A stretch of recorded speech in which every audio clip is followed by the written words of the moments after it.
Magandang araw mga kaibigan. Bigyan natin ng reaction opinion itong Facebook reel o video posted by ANC 24/7, interview ng hot copy kay Senator Bam Aquino. Sinasabi ng senador na may pang-13th senator na sasama na sa Gatchalian Block soon. Ano yung soon? Sa lalong madaling panahon. Sino kaya? Kailan yung sa lalong madaling panahon? Sige, pakinggan natin ang payag ng senador. Kapag 13 na kami, which we're predicting will be very soon at nag-special session, mafo-formalize na yung pag-elect ng bagong Senate President. No? Now, in the case na hindi mangyari yon, pagdating ng July at nag-session na kami, there's 12 of us and there's only 10 in the Cayetano block. So kahit anong mangyari, pag nagsimula na yung session, mas marami talaga kami. Di ba? Ang tanong na lang dyan, magagawa ba yan this June or at the soonest possible time? Sa tingin ko, mangyayari yan at pag nangyari na yan, talagang pwede na tayong sabi ngang back to business at bumalik sa pagtatrabaho para sa bayan. So may isa pa kayo na inaasahan mula sa Cayetano Block na lilipat. Yes. Okay? So si Senator Loren Bato, Senator Joel. Ang tabayanan, mas exciting kung hindi alam nating lahat at doon na lang sa araw na yon, Karen. No? But I'm hoping, praying, expecting. I'm curious, Well, Senator. ito okay. So, ang rami nangyari since May 11, no? May habulan, may putukan, may samaan ng loob, may naghamunan. Ang rami nangyari, but I think the hair that broke the camel's back yung talagang naging trigger point para sa marami sa amin. At alam ko kahit yung iba sa mga kasama namin sa kabilang grupo, yung hindi pagpasok. 3 araw kaming hindi nag-session. June 1, we were there, hinihintay namin sila, yung mayorya nung panahong yon, hindi sila sumipot, di ba nagpasabi na hindi sila pupunta. On June 2, nangyari ulit yon, hindi na naman sila pumasok at naghihintay pa rin kami. On June 3, nangyari na nga yung pumasok si Senator Cheese at nagka-quorum na. No? Wow! Quorum. Para sa marami sa mga taong matagal na nagtatrabaho sa Senado. Or matagal ng senador, no? Well, iba yung senador, iba rin yung mga sekretariat, yung mga tao nagtatrabaho sa Senado. Unang beses rin lang yun na nakita nila na magtatatlong araw na walang session. In fact, on the third day, kung hindi kami nag-session, we were already in violation of the Constitution. Kasi hindi pwede yung 3 araw na sunod-sunod na hindi kayo nagsisession, no? So, nung pangatlong araw na yon, we were able to na-cure namin yung pagiging violative of the Constitution. Hindi na tuloy yun. We were able to constitute the quorum and the majority, and we were able to hopefully now set the Senate in the right path. Now, syempre alam natin ngayon, lahat ng tao, alam na yung Abilino Cuenco, di ba? Alam na yung Abilino Cuenco, alam na yung pagbibilang to 12 or 13. We stand on good legal ground. At maraming sumang-ayon sa amin. But the best situation is really kapag 13 na kami. Maraming sumang-ayon sa amin. Bagong Senate President. Tignan natin ha. Sige nga, kung maraming sumang-ayon sa inyo, tignan natin dito sa reaction ng tao. 117 ang nag-react. 89,000 ang tumatawa. 2,300 ang galit. Meaning, that's 91,000 ang tumatawa, hindi sumasang-ayon. Ang sumasang-ayon lang sa sinasabi ni Bam Aquino is ang nag-like at nag-love is 24,000. Percentage-wise, nasa 85% ang hindi sumasang-ayon sa inyo. Tingnan nyo dito, pulso ng taong bayan, nakikita nila, yung sinasabi nyong quorum noong June 3, hindi quorum yun.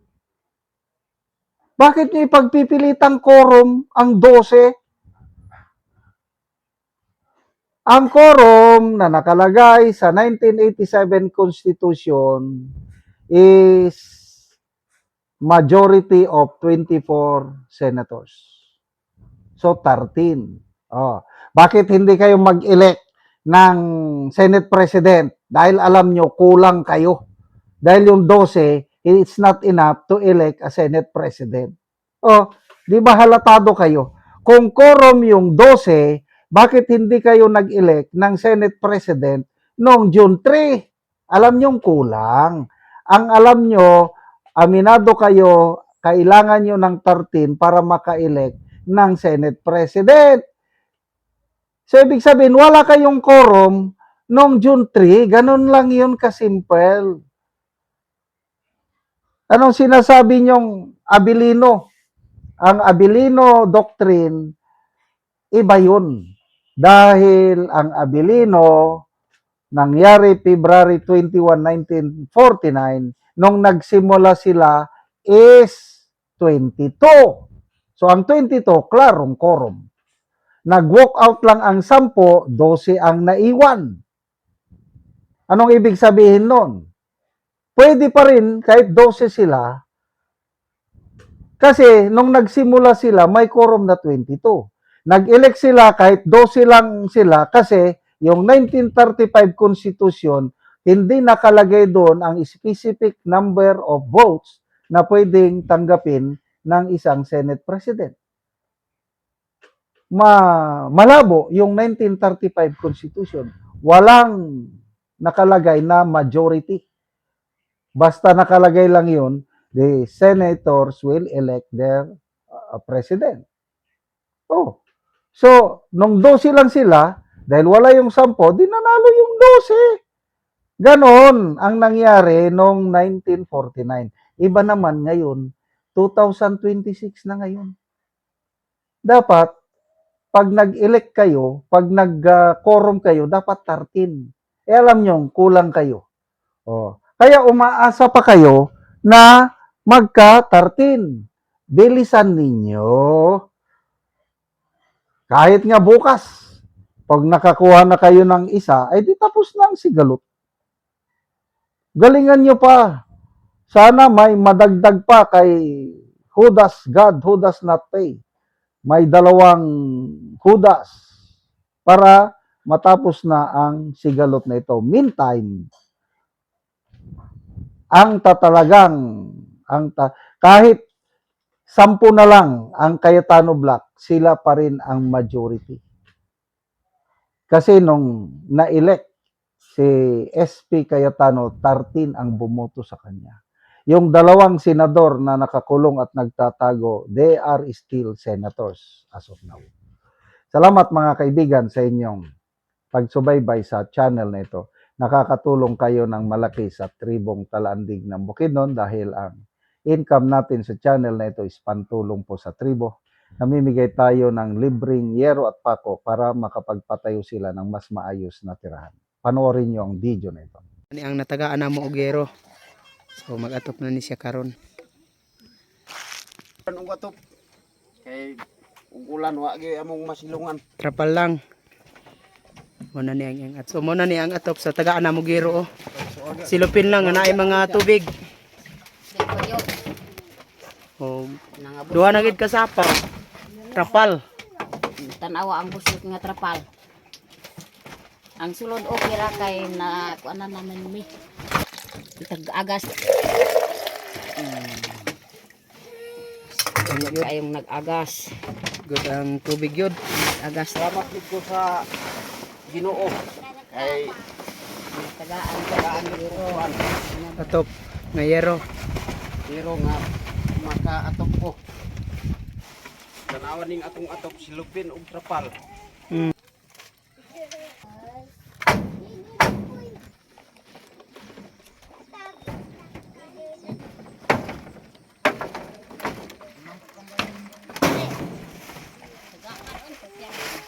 Ano yan na ato?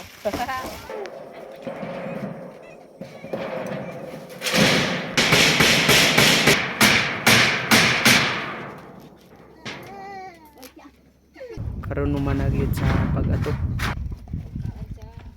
Maayo na gyud nga tan-awon kayo man na sa pag-atop. So napulihan na tong mga silupin lang og trapal nga ilang atop. At may nga kuan na kag-atop na migsin nakuha na among kuan atop nga silupin og trapal ug mga sako. Lagi. Salamat mi na nga nay nagatag sa among Oo. karon di na mi ulanan. Salamat sa Ginoo Oo. na nagatag sa amo. Oo, sige, salamat kaayo. Na ay nagatag sa amo Mm. among iro. Kaya among mga anak Mm. na ulanan. Mm.